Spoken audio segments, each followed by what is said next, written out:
देखा जाएगा। ऐसे नहीं, कौन कौन ठाकुर जी से लगन लगा, दोनों हाथ उठा करके लगन तुमसे लगा बैठे जो होगा देखा जाएगा। लगन तुमसे लगा बैठे जो होगा देखा जाएगा। जो होगा देखा जाएगा, जो होगा देखा जाएगा। जो होगा देखा जाएगा, जो होगा देखा जाएगा। तुम्हें अपना बना बैठे, तुम्हें अपना बना बैठे जो होगा देखा जाएगा। लगन तुमसे लगा बैठे जो होगा देखा जाएगा। भाग्य बिहारी लाल की और हाथों से ताली सेवा करते हुए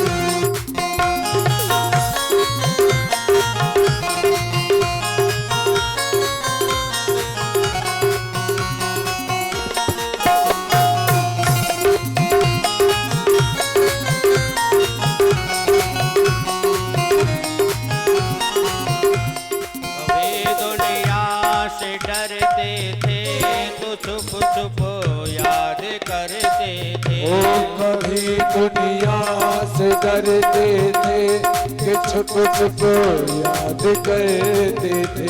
कभी दुनिया से डरते थे तो छुप छुप याद करते थे।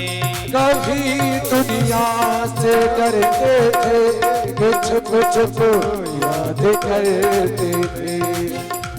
लो अब पर्दा उठा बैठे, लो अब पर्दा उठा बैठे जो होगा देखा जाएगा। लो अब पर्दा उठा बैठे जो होगा देखा जाएगा। भाग्य बिहारी लाल की और हाथों से ताली सेवा करते हुए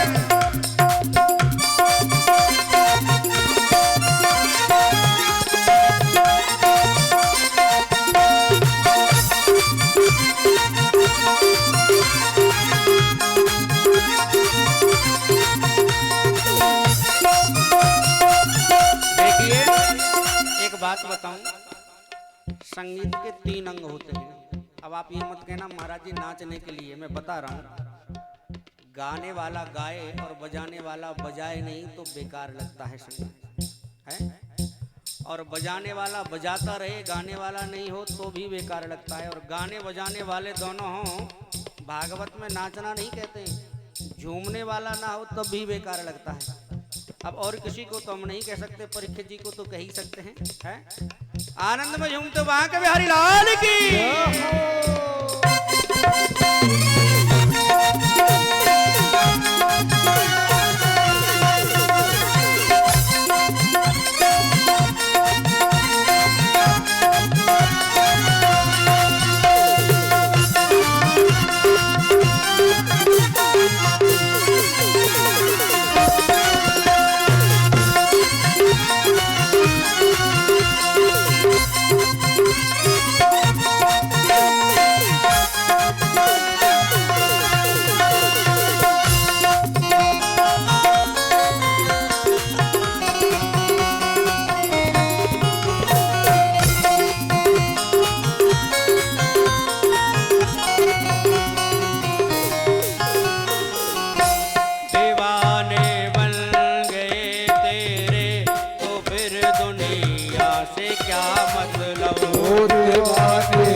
दुनिया से क्या मतलब, दीवाने बन गए तेरे तो फिर दुनिया से क्या मतलब। ओ दीवाने बन गए तेरे तो फिर दुनिया से क्या मतलब तेरी गलियों में आवे थे, तेरी गलियों में आवे थे, जो गावेगा जाएगा।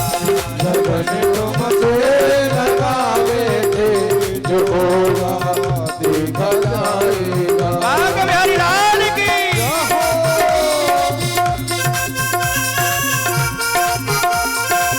कौन आता है ताली सेवा करते हुए।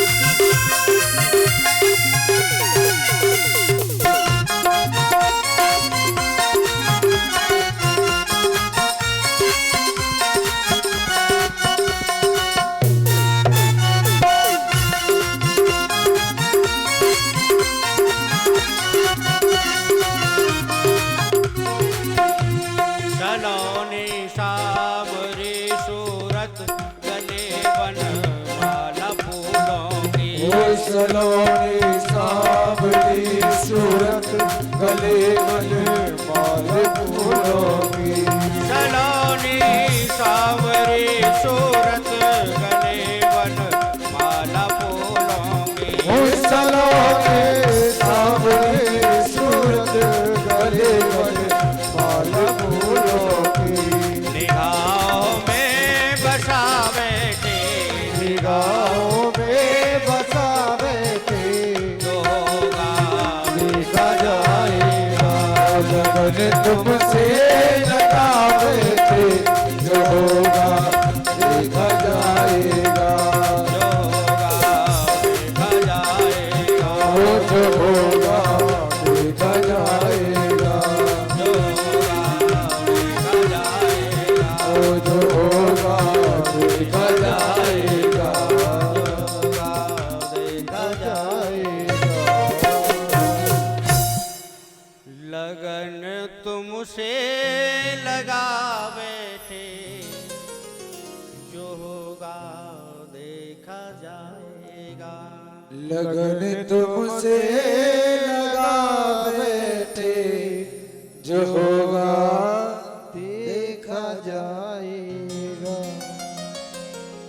एक बात कहें, कथनी और करनी जब एक हो जाए तो परमात्मा से मिलने से रोक जाए ऐसी कोई शक्ति नहीं है।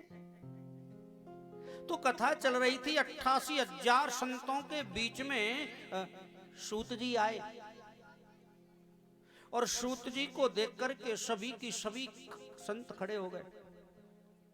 सूत जी ने कहा क्षमा करना, दास से कोई अपराध हुआ है क्या? सूत जी आपसे और अपराध नहीं नहीं नहीं, कभी अपराध हो ही नहीं सकता। अपराध नहीं हुआ।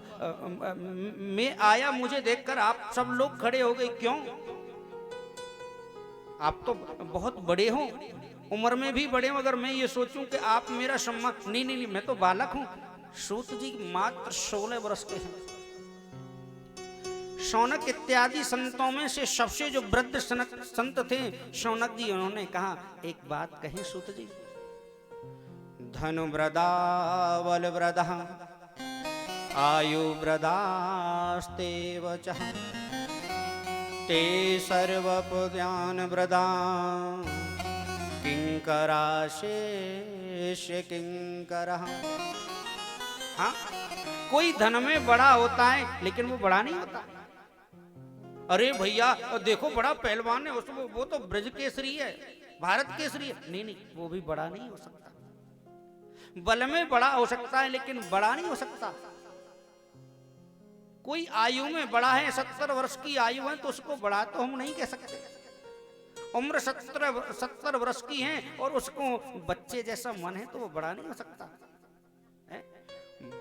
धन वृदा बल वृदा आयु वृदास्ते वचः ते सर्वप ज्ञान वृदा किंकरा शेष किंकरा।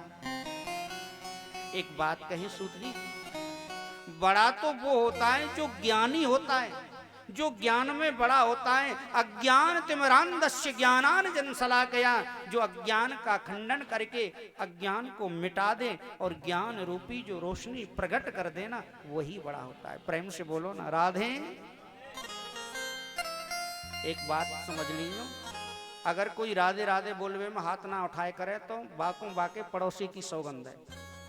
अब बगल में कोई हाथ ना उठावे तो फैसलो तुम्हारे हाथ में, जोर से घूसा मारी। हाँ, कोई कहे क्यों मारा, बोले तुमने हाथ नहीं उठाए, हमारी सौगंध चढ़ी हुई थी तुम पर, है? तो यहां पर शौनक जी कहते हैं जो ज्ञान में बड़ा होता है वही बड़ा होता है। और सूत जी आप तो बड़े ज्ञानी हैं कि अज्ञान ध्वंस विध्वंस कोटि सूर्य समप्रभा सूताख्यायि कथा सारम मम कर्ण रसायनम। कि सूताख्यायि कथा सारम मम कर्ण रसायनम। शौनक जी कहते हैं सूत जी आपके अंदर एक दो नहीं, कोट सूर्य समप्रभा, करोड़ों सूर्यों के समान ज्ञान के प्रकाश उत्पन्न है। इसलिए हमारे अंदर जो अज्ञान है ना, उसे निकालकर ज्ञान रूपी रोशनी प्रकट करें। मम कर्ण रसायनम, हमें कोई ऐसी कथा सुनाए जिसको सुनने मात्र से, कराने वाली बात नहीं कही है, जिसको सुनने मात्र से संसार के समस्त तापों का ही विनाश हो जाए। तापत्रय विनाशाय श्री कृष्णाय वयम नमः।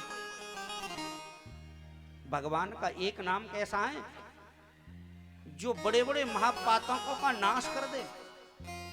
इसलिए आप ऐसी कथा सुनाइए, आने वाले समय का नाम कलयुग है। और सुनो, कलयुग में किसी के भी पास समय तो होगा ही नहीं, इसलिए कम समय में और एक ही वस्तु से संसार के अनेक तापों का विनाश हो जाए, ऐसी कोई कथा सुनाइए। सूत जी ने जब उनका इस प्रकार का आग्रह सुना तो बड़े आनंदित हुए और कहने लगे, हे शौनक जी, आपने जो प्रश्न किया है ना, सारे कल्याण का प्रश्न किया है। आपने सच कहा। संसार में कल्प वृक्ष और चिंतामणि है। चिंतामणिर्महलोक सुखम सुरद्धु स्वर्ग संपदाम। सूत जी कहते हैं चिंतामणि संसार की समस्त वस्तुओं को प्राप्त करा सकती है, लेकिन उसी चिंतामणि से कहा जाए कि गोविंद से मिला दो तो ये पॉसिबल नहीं। कल्प वृक्ष के नीचे बैठने से, कल्पना करने मात्र से संसार की समस्त वस्तुएं, समस्त भोग सामग्री, समस्त ऐश्वर्य सामग्री प्राप्त हो सकती हैं, लेकिन उसी कल्प वृक्ष से कहा जाए हे कल्प वृक्ष हमें गोविंद से मिला दो तो पॉसिबल नहीं। ऐसा तो केवल कर सकता है, तो कौन कर सकता है? बोले केवल भागवत की कथा कर सकती है। बोले भागवत की कथा?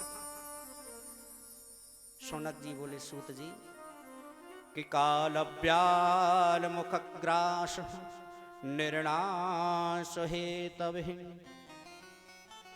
ये जो कलयुग रूपी अजगर है ना, इसके मुंह में हम सब लोग बैठे हुए हैं और कब तक जीवित हैं, जब तक ये अपना मुंह बंद नहीं कर लेता। इसलिए आपसे निवेदन है कि कोई ऐसी कथा सुनाओ जिस कथा को सुनने मात्र से दैहिक, दैविक, भौतिक तीनों प्रकार के तापों का ही विनाश हो जाए। सूत जी ने कहा भी हाँ, मुझे ध्यान आया, मैं तुम्हें वो कथा सुनाता हूं जो कथा देवताओं को भी कभी कभी सुलभ नहीं होती। हाँ? शौनक जी बोले देवताओं को? बोले हाँ। एक बार राजऋषि परीक्षित को अकाल मृत्यु से मरने का श्राप लग गया, और ये बात जब सुखदेव जी को पता चली तो सुखदेव जी परीक्षित को कथा सुना रहे थे। और वो यही भागवत की कथा। और सुनो, सुधा कुंभम गृहीत्वेव देवा तत्र समागनहु। जैसे ही सुखदेव जी ने कथा प्रारंभ की, हे शौनक जी, उसी समय पर देवता स्वर्ग से अमृत कलश लेकर के आ गए। हाँ, अब देखो यहां कोई आकर बैठे तो हम तो यही सोचेंगे कथा सुनने आया। सुखदेव जी ने भी सोचा हो, देखो तो सही, आकाश मार्ग से देवता भी कथा सुनने के लिए आ गए। आइए, आपका स्वागत है। देवता जैसे ही बैठे, देवताओं ने कहा, क्षमा करना सुखदेव जी, अगर आपकी आज्ञा हो तो कुछ निवेदन करना चाहते हैं। बोलो ना। वो हमने सुना है परीक्षित को अकाल मृत्यु से मरने का श्राप लगा है, 7 दिन बाद परीक्षित मरने वाले हैं। सुखदेव जी बोले, सही सुना है। तो जैसे ही हमने सुना तो हम पर तो रहा नहीं गया, तुरंत हमने स्वर्ग का अमृत लेकर के आए। आप ये अमृत आप परीक्षित को पिला दो। और अमृत जैसे ही परीक्षित पिएगा ना, तो सच कहते हैं अमर हो जाएगा, फिर इसे मरना नहीं पड़ेगा। सुखदेव जी बोले, बड़े दयावान बन रहे हो। सुर नर मोन सब की यह रीति, सुर नर मोन सब की यह रीति, सुर नर मोन सब की यह रीति, सुर नर मोन सब की यह रीति, स्वार्थ लाग करहि सब प्रीति, स्वार्थ लाग करहि सब प्रीति। एक निवेदन करना चाह रहे थे। बोले, बहुत अच्छी बात है, अमृत लेकर आए हो, और थोड़ा बहुत भी अमृत लेकर नहीं आए हैं, पूरा आप तो कलश ही उठाकर लेके आए। लेकिन बोले, लेकिन वो आप अमृत पिला दीजिए। बोले, इसके बदले में? बोले, ये भागवत रूपी अमृत हमें पिला दीजिए। जैसे ही सुना सुखदेव जी ने, तो शौनक जी से कहने लगे, सूत जी सुनो। सुखदेव जी सुनकर कहने लगे, क्वहा स्वदा क्व कथा लोकहिं क्व काच क्व मणिर्महान् ब्रह्म रात्रो विचार्येवं तदा देवज्जहासः। सुखदेव जी बोले, अरे ठगिया हो, है प्रपाश्यमयो वयम सूर्य। अगर आप पिपासु बनकर आते और हमसे कहते भागवत की कथा सुना दो, तो हमें कोई परेशानी नहीं थी। कहां ये भागवत का अमृत और कहां ये स्वर्ग का अमृत। पुनरप मननम पुनरप जन्मम पुनरप जननी जठरे शयनम। एक बार नियम से अगर भागवत की कथाओं को सुन लिया जाए तो आने जाने का चक्र ही समाप्त हो जाता है। और तुम देवता लोग क्षीणे पुण्य मृत्यु लोका, जिस दिन तुम्हारे पुण्य क्षीण हो जाओगे उसी दिन तुमको यहां आना पड़ेगा। एक बात कहूं, देवता भारत भूमि में आने के लिए तरसते रहते हैं। कथा आती है, भगवान राम जब साकेत को जा रहे थे, अपने साथ सबको विमान में लेके जा रहे थे। किसी ने कहा हनुमान जी नहीं आए। भगवान राम गए, जाकर के देखा तो कनक भवन में हनुमान जी खम्भे से सर लगाकर बैठे। हनुमान, हमारे साथ नहीं चलोगे? हनुमान जी बोले, क्षमा करना, मांगने के मामले में थोड़ा मैं लोभी हूं। आपने सबको कुछ ना कुछ दिया, मुझे तो तुमने कभी पूछा ही नहीं कि हनुमान तुमको भी क्या चाहिए। भगवान तो कहते हैं, मैं तेरा ऋण चुका ही नहीं सकता, प्रति उपकार करूं का तोरा, मैं क्या सुन सुत तोय ऋण में नहीं, मैं तेरा ऋण नहीं उतार सकता। लेकिन सुनो, तुमने मांगने की बात कही। हनुमान जी बोले, पहली बात तो ये बताओ, आप हमें साथ लेकर जाओगे, क्या मिलेगा? बोले, मैं हूं। बोले, मुझे तुम नहीं चाहिए। रामचरित सुन वे को रसिया, ये हमारे शास्त्र कहते हैं यत्र यत्र रघुनाथ कीर्तनम तत्र तत्र कृत मस्तकांजलिम वाष्पवारीप पर पूर्ण लोचनम मारुतिम नमत राक्षसांतकम। जहां जहां भगवान की कथा होती है ना, वहां सबसे पहले हनुमान जी तो आ ही जाते हैं। प्रेम से बोलो जय श्री राम। तो सूत जी कहते हैं देवताओं से सुखदेव जी ने कहा, अगर आप हमसे कहते कि आप हमें कथा सुना दीजिए, आप पिपासु बनकर आते तो हम तुम्हें जरूर कथा सुनाते, लेकिन तुम तो यहां पर अदला बदली सौदागर बनकर आए हो। अमानी नाम मानदेह कीर्तनीय सदा हरि। कथा में आप अगर यज्ञ करवा रहे हो तो आपसे निवेदन करूंगा, यज्ञ के जितने भी कार्य हैं अगर उसको समर्पण भाव से नहीं कर रहे।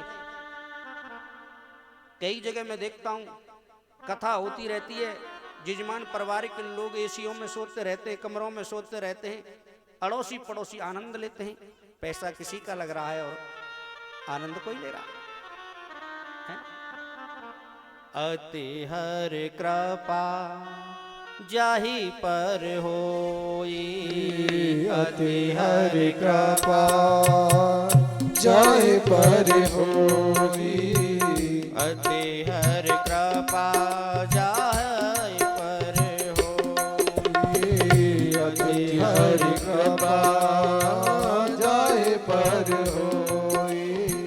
पावो देह यह मार्ग सोई, पाव देह मार्ग सोई, पाव देह मार्ग सोई। जिसके ऊपर अति कृपा होती है वही पांडाल में चलकर आता है। कई बार जो व्यक्ति रोज मंदिर जाए और वो मंदिर में ना जा पाए तो क्या कहता, बोला आज तो मंदिर नहीं गए। अरे बावड़े, तुम मंदिर नहीं, आपको आज अपने सन्मुख लाना चाहते ही नहीं थे भगवान। क्योंकि भगवान स्वयं सुंदर कांड में भगवान हनुमान जी से कहते हैं, सुनो, सन्मुख होय जीव मोय जबहि, जन्म कोट अघ नाश है तबहि। सुग्रीव, जब तक जीव मेरे सामने मेरी शरणागति नहीं पा सकता, जब तक उसके पाप नष्ट नहीं होते। इसलिए कथा में भी मन उसी का लगता है जिसके ऊपर परमात्मा की कृपा होती है, जिसके ऊपर कृपा नहीं अति कृपा है। पाव देह यह मार्ग सोई। तो यहां पर देवता जिस कथा के लिए तरसते रहते हैं वो कथा मैं तुम्हें सुनाने जा रहा हूं। शौनक जी बोले, कैसी कथा है वो? बोले, बड़ी आनंद देने वाली है। बोले, सुख देने वाली है। बोले, प्रमाण क्या है सुख देने वाली है? तो बोले, श्रीमद् भागवत शास्त्रम कलौकीरेण भाषितम्। सुखदेव जी के मुखारविंद से गाई हुई ये कथा है, इसलिए यहाँ पर सुखदेव जी ने इनको प्रमाणित किया गया है कि ये सबको कल्याण देने वाले शिवम ददाति कल्याणम। एक बात कहूं, सुख माने होता है तोता। जिस फल में तोता मुंह लगा देता है ना, वो फल बड़ा मीठा होता है। अब या तो ये कहो कि तोता फलों का मास्टर होता है, मुंह उसी फल में लगाता है वो जो मीठा होता है, या हम ये भी कह सकते हैं तोता का मुख लग जाने से फल स्वयं मीठा हो जाता है। प्रेम से बोलो राधे। वही कथा मैं तुम्हें सुनाना चाहता हूं। ऐसा सुन करके सूत जी को संतों ने देखा। सूत जी बड़े आनंद हैं। संतों ने कहा, भगवान आपने हमारे ऊपर बड़ी कृपा की है, तो आप हमें ये बताइए ये कथा किसने किसको सुनाई और कहां से प्रारंभ हुई? तो यहां पर सूत जी कह रहे हैं, एकदा हि विशालायां चत्वारशयो अमलः सत्संगार्थं समायातां ददृष्टोऽत्र नारदम्। एक दिन विशालापुरी, बद्रीनाथ धाम को विशालापुरी कहते हैं। विशालापुरी में चारों भाई सनत कुमार भ्रमण कर रहे हैं। और किसके लिए भ्रमण कर रहे हैं? बोले आज तो सत्संग हो जाए, हैं? आज सत्संग हो जाए तो आनंद आ जाएगा। और एक बात याद रखना मेरे प्यारे, सुनाने वाला अच्छा मिल जाए तो सुनने वाले अच्छे नहीं मिलते। और सुनने वाले बड़े आनंदित होकर के सुनने का प्रयास करते हैं तो सुनाने वाला अच्छा नहीं मिलता।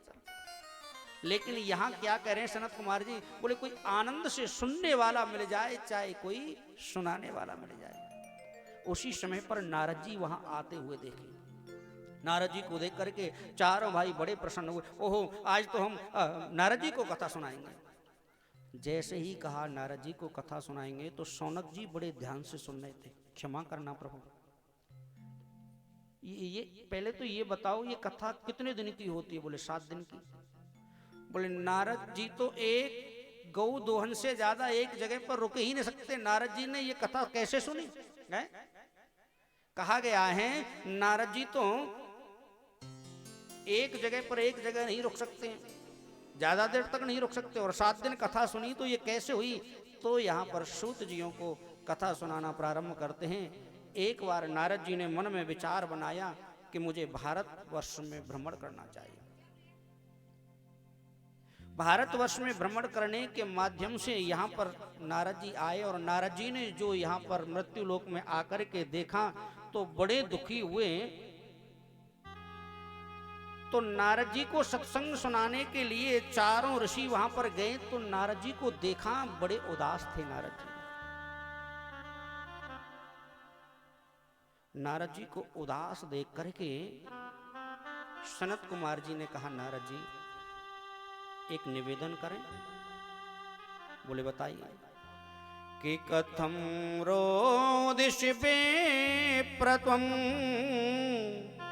काते चिंता बलियसि। देखा कथम ब्रह्मानंदीन मुखा, आपके मुंह पर ये उदासी क्यों? भाई आपकी कोई संतान नहीं, आपका कोई परिवार नहीं, कोई परिवारी व्यक्ति दुखी रहे तो माना जाता है। कथम ब्रह्मानंदीन मुखं कुतिश्चिंतांतरो भवान त्वरितं गम्यते कुत्र कुतश्चागमनं तभां। हे नारद जी क्या कारण है?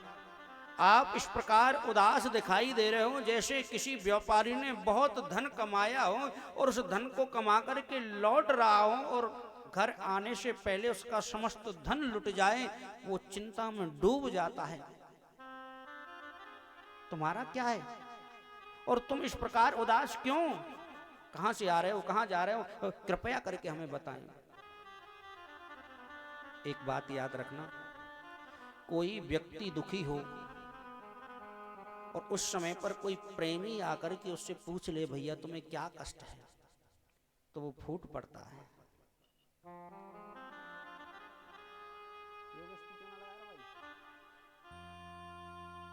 जैसे ही सनत कुमार जी ने कहा कि तुम्हें क्या कष्ट है, तुरंत इस बात को ध्यान में आते ही नारद जी रो पड़े। और नारद जी ने बड़ी सुंदर बात कही कि अहम तो पृथ्वी मयात्तो ज्ञात्वा सर्वो मामितम् पुष्करं चा प्रयागं चा काशीं गोदावरीं तथा हरिक्षेत्रं कुरुक्षेत्रं श्रीरंगं सेतुबन्धनम् एवमादिषु तीर्थेषु भ्रममाणितस्तः। नारद जी कहते हैं मैं पृथ्वी की एवं भारत की मैंने बहुत महिमा सुनी, संतों के मुख से सुनी। और मैं मृत्यु लोक में भ्रमण करने के लिए गया महाराज, और मैंने वहां जाकर के देखा, सबसे पहले मैं संतों के यहाँ गया और संतों के यहाँ जाकर के मैंने क्या देखा, संत पाखंडी हो गए, पाखंड को मित्र बना लिया है। एक बात बताएं,